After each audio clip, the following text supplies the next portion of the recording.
Good morning प्यारे साथियों, आप लोग सब कैसे हैं? कमेंट बॉक्स में लिखिएगा भाई कि आप सब लोग कैसे हैं। जल्दी लिखिए भाई कमेंट बॉक्स में। सब ठीक हैं, बढ़िया हैं सब। देखिए, आज की जो क्लास रहेगी वो आपकी तीसरी क्लास रहेगी। यूट्यूब पे 2 क्लास मैंने डाल दी है।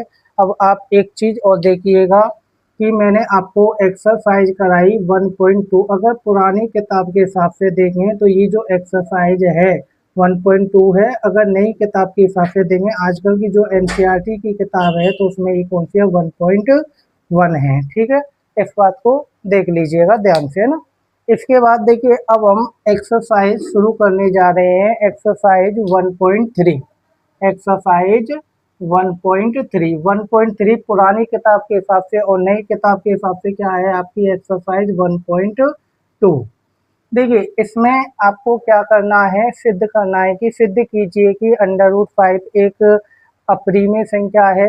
सिद्ध कीजिए कि 2 प्लस √3 एक अपरिमेय संख्या है। तो इसमें आपको वैल्यू को क्या करना है भाई? सिद्ध करना है कि √5 एक अपरिमेय संख्या होगी, √3 एक अपरिमेय संख्या होगी, √7 एक अपरिमेय संख्या होगी। ठीक है, तो देखिए कैसे सिद्ध करोगे आप कि सबसे पहले आपको कुछ पॉइंट याद रखने कि भाई अगर परिमेय संख्या में मान लीजिए कि अगर मैं प्लस करूं, माइनस करूं, मल्टीप्लाई करूं, डिवाइड करूं, अगर परिमेय संख्या में मैं प्लस करूं, माइनस करूं, मल्टीप्लाई करूं, डिवाइड करूं, किसका करूं भाई? अपरिमेय संख्या का। अपरिमेय संख्या का। तो हमेशा कौन सी संख्या निकल के आएगी भाई? अपरिमेय संख्या। कौन सी संख्या निकल के आएगी? अपरिमेय संख्या। ये बात आपको याद रखनी है। इसी प्रकार पॉइंट नंबर 1, पॉइंट नंबर 2, अगर मैं परिमेय संख्या में अगर प्लस करूं, माइनस करूं, मल्टीप्लाई करूं, डिवाइड करूं, किसका भाई? किसका करूं? मान लीजिए परिमेय संख्या का। तो हमेशा जो संख्या निकल के आएगी आपकी, वो कौन सी निकल के आएगी भाई? परिमेय संख्या ही निकल कर आएगी। परिमेय संख्या निकल के आएगी। ठीक है, अगर परिमेय संख्या में प्लस, माइनस, मल्टीप्लाई, डिवाइड करूं अपरिमेय संख्या का, तो हमेशा अपरिमेय संख्या निकल के आएगी। अगर परिमेय संख्या में परिमेय संख्या को ही अगर मैं जोड़ूं, मल्टीप्लाई, डिवाइड या फिर कुछ भी करूं, तो हमेशा कौन सी संख्या निकल के आएगी भाई? अपरिमेय ही संख्या निकल के, परिमेय ही संख्या निकल कर आएगी। इसी प्रकार पॉइंट नंबर 3, अगर मैं अपरिमेय संख्या में अगर प्लस, माइनस, मल्टीप्लाई, डिवाइड करूं, किसका? आपका परिमेय संख्या का। परिमेय संख्या का। तो हमेशा ध्यान रखना कौन सी संख्या निकल के आएगी भाई? आप बोलोगे अपरिमेय संख्या निकल के आएगी। कौन सी निकल के आएगी भाई? अपरिमेय संख्या। पॉइंट नंबर 4 क्या होगा कि अगर अपरिमेय संख्या में अगर मैं प्लस, माइनस, मल्टीप्लाई, डिवाइड करूं, किसका भाई? अपरिमेय ही संख्या का। तो आप हमेशा याद रखना कि कौन सी संख्या निकल के आएगी। तो आप बोल सकते हो सर अपरिमेय भी निकल के आ सकती है और भैया आपकी परिमेय संख्या भी निकल कर आ सकती है। परिमेय संख्या। तो इन पॉइंटों को याद रखना। देखिए 4 पॉइंट लगाए। पहला पॉइंट कि परिमेय संख्या में अपरिमेय संख्या का अगर मैं प्लस करूं, मल्टीप्लाई करूं, डिवाइड करूं या भाग करूं, हमेशा कौन सी निकल के आएगी? अपरिमेय। अगर परिमेय संख्या में परिमेय संख्या को जोड़ूं, मल्टीप्लाई करूं, डिवाइड करूं या भाग करूं, तो हमेशा कौन सी निकल के आएगी भाई? परिमेय। अगर मैं अपरिमेय संख्या में परिमेय संख्या को प्लस करूं, मल्टीप्लाई करूं, डिवाइड करूं या भाग करूं, कुछ भी करूं, तो हमेशा कौन सी निकल के आएगी भाई? अपरिमेय। अगर अपरिमेय संख्या में अपरिमेय ही संख्या को जोड़ूं, मल्टीप्लाई करूं, डिवाइड करूं या भाग करूं, तो हमेशा कौन सी निकल के आएगी? अपरिमेय भी निकल से आ सकती है और परिमेय भी निकल कर आ सकती है। कैसे? जैसे कि देखिएगा भाई, मैं बोलूँ √2 का मल्टीप्लाई करना है √3 में। √2 कैसी संख्या है? आप बोलोगे एक परिमेय संख्या है। और भाई √3 भी कैसी संख्या है? आप बोलोगे एक परिमेय संख्या है। अगर √3 में मल्टीप्लाई करेंगे तो कितना निकल के आ जाएगा भाई? √6, जो कि कैसी संख्या निकल के आई? एक अपरिमेय संख्या निकल के आई। कैसी निकल के आई भाई? एक अपरिमेय संख्या। कैसी संख्या निकल के आ गई? एक अपरिमेय से। 1 मिनट रुकिएगा भाई।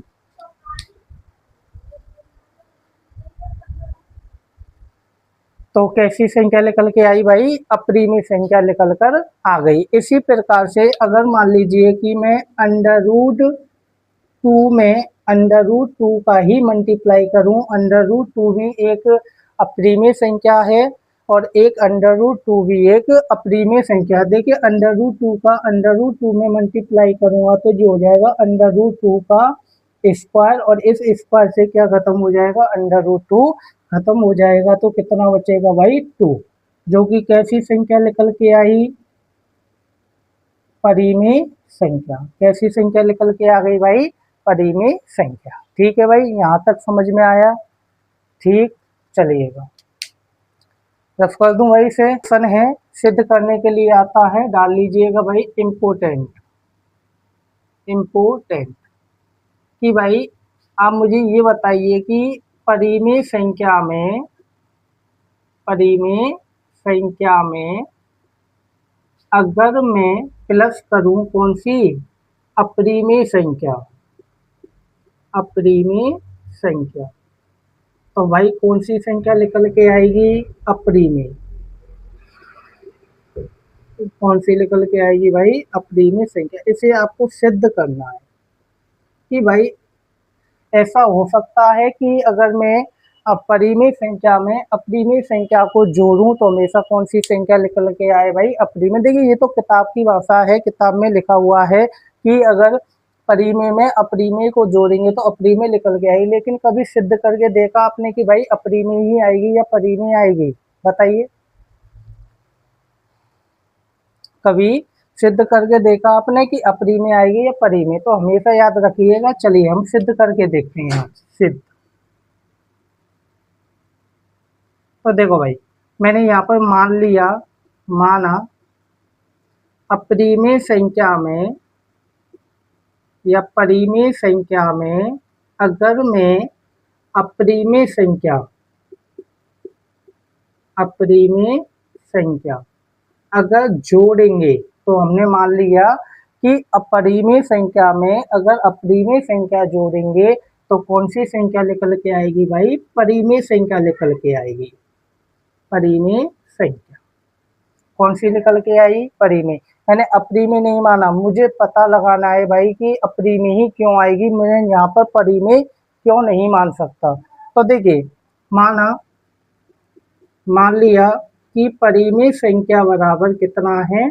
परिमेय संख्या बराबर कितना मान लिया भाई? a कि कोई परिमेय संख्या रही होगी, उस परिमेय संख्या का नाम कितना मान लिया मैंने? a। और ऐसे ही अपरिमेय संख्या बराबर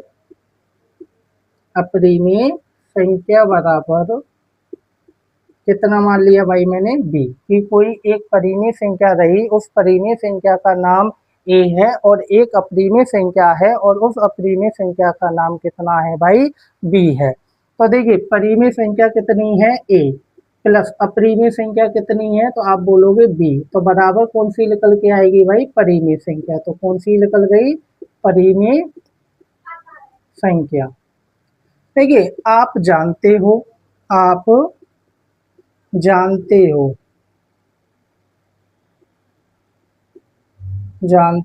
क्या जानते हो भाई? कि अगर मैं परिमेय संख्या में अगर परिमेय संख्या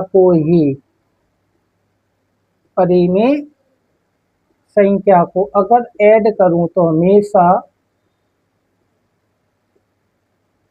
कौन सी संख्या निकल के आएगी भाई? परिमेय ही संख्या निकल कर आएगी। अगर परिमेय संख्या में परिमेय संख्या को अगर ऐड किया जाए तो हमेशा कौन सी संख्या निकल के आएगी भाई? परिमेय संख्या ही निकल कर आएगी। भाई यहाँ तक समझ में आया सब लोग को? बताइए सब लोग, यहाँ तक समझ में आया? कोई दिक्कत नहीं है? देखिएगा भाई, तो परिमेय संख्या कितनी है? तो आप बोलोगे सर परिमेय संख्या कितनी है? a plus B. या आप ये भी कह सकते हो भाई परिमेय में परिमेय को प्लस करेंगे तो परिमेय, अगर यहाँ पर अगर हम माइनस करेंगे तो भी कौन सी आएगी? परिमेय ही निकल के आएगी। तो भाई माइनस परिमेय संख्या कितनी है भाई आपकी? a, और बराबर कितना हो जाएगा यहाँ पर? परिमेय, परिमेय संख्या। बात क्लियर है भाई यहाँ तक सबको?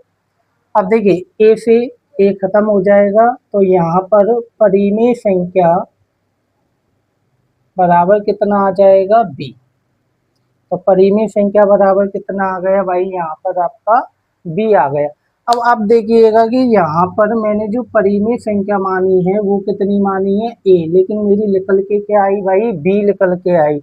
अगर जो मैंने परिमेय संख्या a मानी है, अगर यहाँ पर परिमेय संख्या a निकल के आ जाती तो आप क्या कह देते भाई कि परिमेय संख्या में अपरिमेय संख्या को जोड़ा जाता है तो हमेशा कौन सी संख्या निकल के आएगी? परिमेय ही संख्या निकल के आएगी, कभी भी अपरिमेय संख्या निकल कर नहीं आएगी। लेकिन यहाँ पर जो परिमेय संख्या है कितनी है? b, जबकि परिमेय संख्या को आना कितना था? a, तो यहाँ पर मेरी बात क्या हो गई भाई? गलत सिद्ध हो गई। और b यहाँ पर क्या है आपका? अपरिमेय। तो इस प्रकार हम कह सकते हैं कि परिमेय संख्या में अपरिमेय संख्या को जोड़ेंगे तो कौन सी संख्या निकल के आएगी भाई? अपरिमेय ही संख्या निकल कर आएगी। तो यहाँ पर लिख देना परिमेय संख्या में प्लस अपरिमेय संख्या करेंगे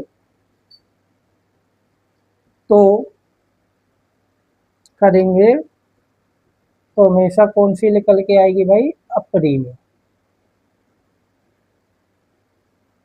भाई समझ में आया?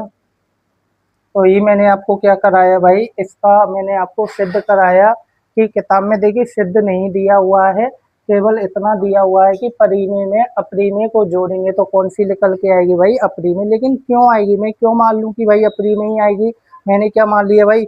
परिमेय आएगी। तो इसी के द्वारा मैंने आपको क्या कर दिया? सिद्ध कर दिया। और यहाँ से हमारी बात क्या हो गई भाई? गलत सिद्ध हो गई। ठीक है, तो इतना करिएगा। फर्स्ट इम्पोर्टेंट क्वेश्चन है, क्या है कि सिद्ध कीजिए कि √5 एक परिमेय संख्या है। सॉरी, सिद्ध कीजिए कि √5 एक अपरिमेय संख्या है। सिद्ध कीजिए कि √7 एक अपरिमेय संख्या है। आपके पेपर में 100% एक क्वेश्चन आना ही आना है। सिद्ध कीजिए √3 एक अपरिमेय संख्या है। सिद्ध कीजिए √5 एक अपरिमेय संख्या है। सिद्ध कीजिए √11 एक अपरिमेय संख्या है। सिद्ध कीजिए कितना 9 एक अपरिमेय संख्या है, जो कि अपरिमेय संख्या नहीं होगी 9। क्यों? क्योंकि √9 का मतलब क्या है भाई? 3 का स्क्वायर, इस पर से √ खत्म हो जाएगा, कितना आ जाएगा? 3, जो कि कैसी संख्या है? एक परिमेय संख्या है। ठीक है, तो पहला क्वेश्चन है कि भाई पहला क्वेश्चन में बोला है कि सिद्ध कीजिए √5 एक अपरिमेय संख्या है। अपरिमेय संख्या है। ठीक है भाई, कैसे करेंगे? इम्पोर्टेंट क्वेश्चन है, डाल लीजिएगा इम्पोर्टेंट क्वेश्चन। इम्पोर्टेंट क्वेश्चन है, पेपर में आएगा ही आएगा। मोस्ट इम्पोर्टेंट क्वेश्चन है, इस बात को आप ध्यान रखना। देखिए भाई, हमेशा उल्टा मानेंगे, हमेशा याद रखना। अगर वो ये कहेगा कि √5 एक अपरिमेय संख्या, तो आपको क्या मानना है कि √5 एक परिमेय संख्या। हमेशा दी हुई जो अपरिमेय कहेगा तो परिमेय मानेंगे, और परिमेय कहेगा तो क्या बोलेंगे? हम अपरिमेय बोलेंगे। ठीक है, तो भाई अपरिमेय है तो क्या मानेंगे? माना √5 एक परिमेय संख्या है। परिमेय संख्या है। तो भाई देखिए, √5 एक परिमेय संख्या है, तो परिमेय संख्या अगर ये होगी तो इसे किसकी फॉर्म में लिखा जाएगा भाई? P/Q की फॉर्म में। अगर √5 एक परिमेय संख्या होगी तो हमेशा √5 को किसकी फॉर्म में लिखा जाएगा भाई, P/Q की फॉर्म में लिखा जाएगा। अब हमेशा एक बात ध्यान रखिएगा, एक तरफ अंडर रूट हो और एक तरफ अंडर रूट ना हो, तो ऐसी कंडीशन में दोनों तरफ का आपको क्या करना है भाई, वर्ग करना है। दोनों तरफ का क्या करोगे आप, वर्ग। तो यहाँ पर क्या लिखोगे भाई, दोनों तरफ का वर्ग करने पर, दोनों तरफ का क्या करने पर, वर्ग। देखिए √5 का क्या हो जाएगा भाई, स्क्वायर, और ये कितना हो जाएगा, P/Q का कितना हो जाएगा भाई, ये भी स्क्वायर हो जाएगा। देखिए इस स्क्वायर से ये खत्म होगा और ये कितना हो जाएगा, 5 बराबर ये हो जाएगा भाई P²/Q²। अगर मैं आपसे मान लीजिए पूछूं कि P और Q क्या है, तो आपको क्या बोलना सर, P और Q कैसी संख्या है, एक सहअभाज्य संख्या है। P का भाग P में जाएगा और Q का भाग Q में जाएगा। तो सहअभाज्य का मतलब क्या होता है, जिसमें एक से भाग जाए और स्वयं से भाग जाए, उस संख्याओं को आप क्या बोलेंगे भाई, सहअभाज्य संख्याएं। तो आप क्या लिखोगे, जहां P, Q एक सहअभाज्य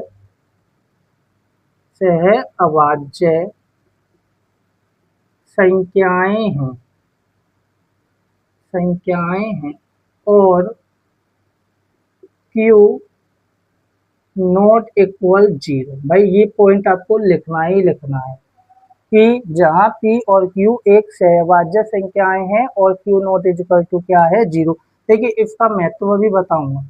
देखिए इस Q² का मल्टीप्लाई आप कितने में करोगे भाई, 5 में करोगे, तो ये 5 का मल्टीप्लाई करोगे तो 5Q² बराबर कितना हो जाएगा भाई, P²।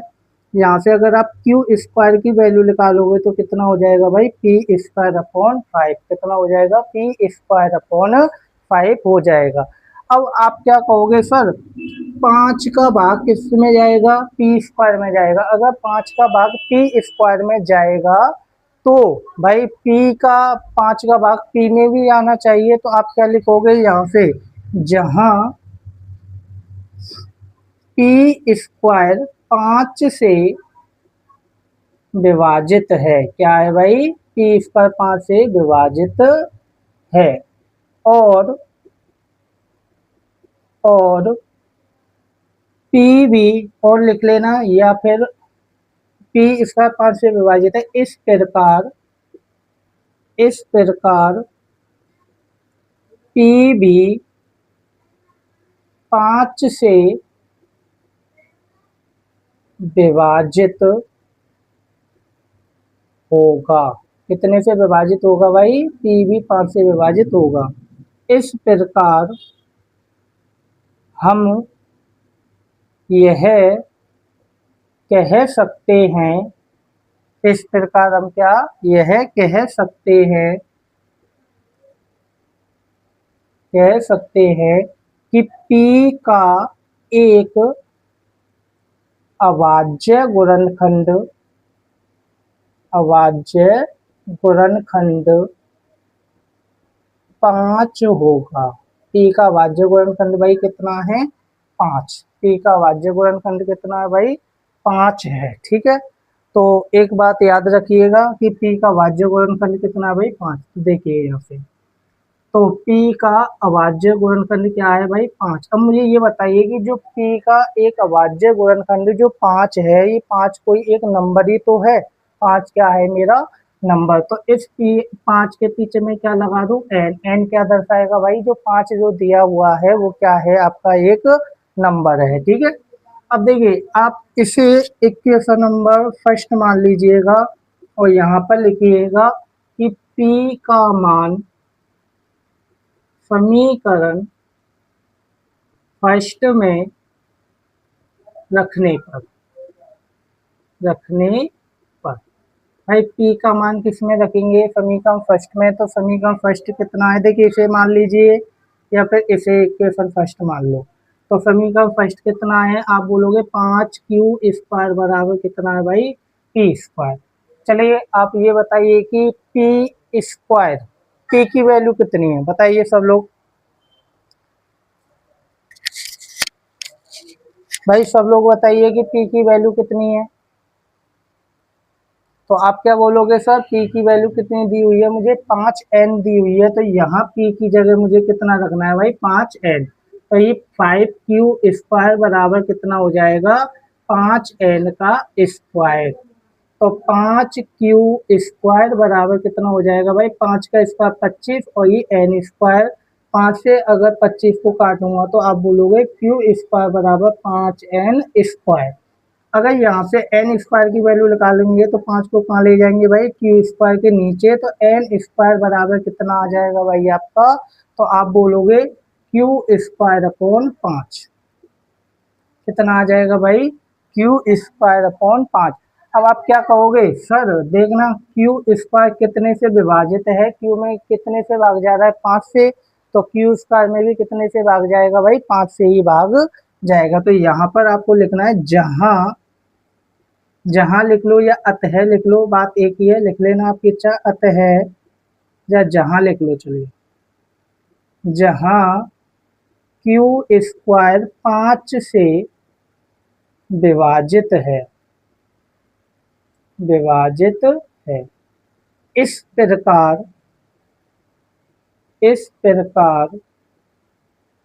क्यू भी 5 से विभाजित होगा।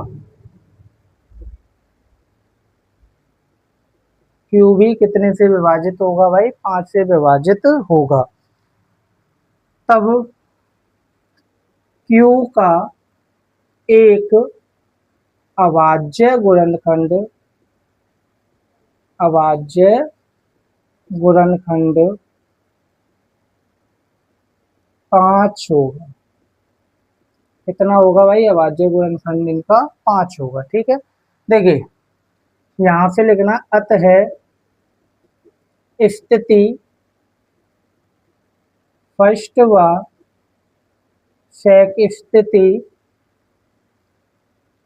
स्थिति फर्स्ट व स्थिति सेकंड। अब आप कहोगे सर स्थिति सेकंड तो है ही नहीं है, आपने स्थिति सेकंड कहाँ से ले ली, बताइए, स्थिति सेकंड तो है ही नहीं है, मैंने स्थिति सेकंड कहाँ से ले ली। देखिए भाई ये स्थिति नंबर सेकंड है ये, ठीक है, और ये स्थिति नंबर फर्स्ट है, इसे मान लो या इसे मान लो, स्थिति number first, condition number first. ठीक है, तो स्थिति फर्स्ट व स्थिति सेकंड को देखते हुए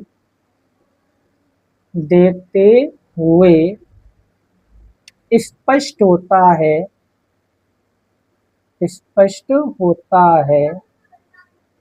√5 एक अपरिमेय संख्या है, अपरिमेय संख्या है। ठीक है भाई, अब आप कहोगे सर √5 एक अपरिमेय संख्या क्यों, सर मैंने इतनी कैलकुलेशन कर ली, इस कैलकुलेशन करने को मुझे सर क्या कैसे पता लगा कि √5 एक अपरिमेय संख्या, इतना तो सर इसमें मैथ की कैलकुलेशन नहीं है, इतने इसमें किसकी कैलकुलेशन भाई, हिंदी को लिखा गया है, तो भाई इसमें हिंदी को ही लिखना है।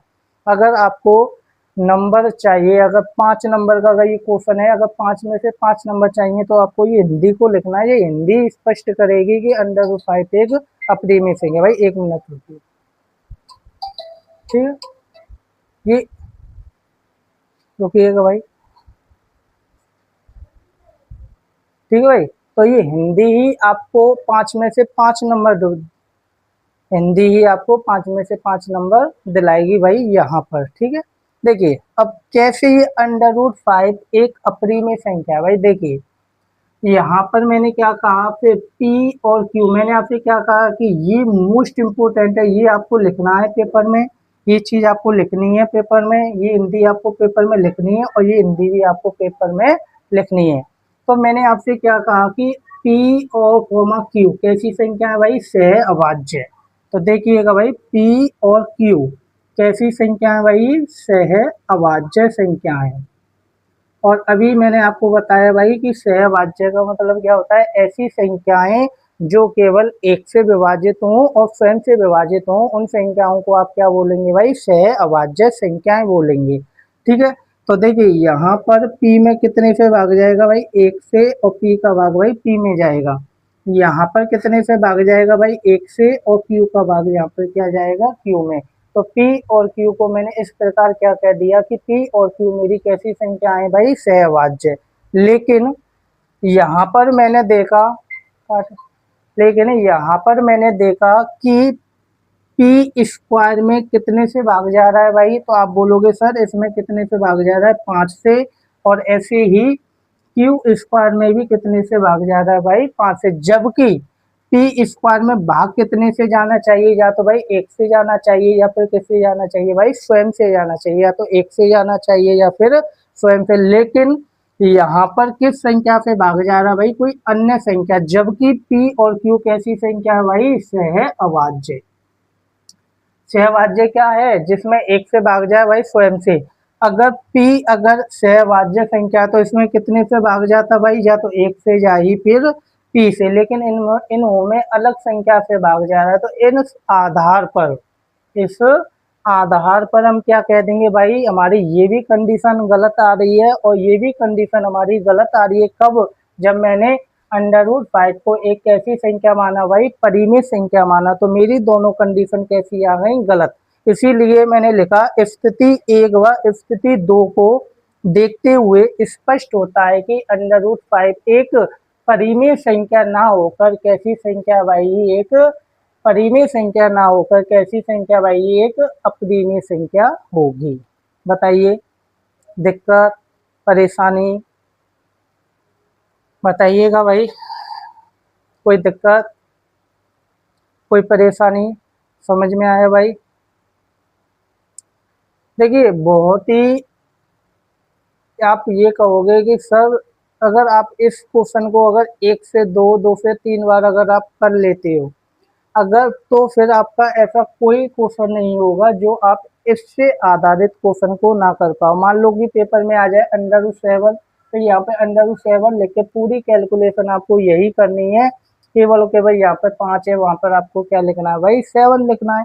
मैं पूछूं भाई √11, तो 11 लिख के तो यहाँ पे 11 लिखना है और पूरी कैलकुलेशन आपको यही करनी है। तो इस क्वेश्चन को 1 से 2 बार, 2 से 3 बार करिएगा, जब तक आपकी अच्छी तरीके से ये क्वेश्चन ना हो जाए। ठीक है भाई, धन्यवाद। कल एक आपकी नई जी चैप्टर आपका कंप्लीट हुआ। कल आपका एक नया चैप्टर शुरू होगा, बहुपद, पॉलिनोमियल्स। कल मिलते हैं नई क्लास में। आज के लिए इतना ही। भाई धन्यवाद।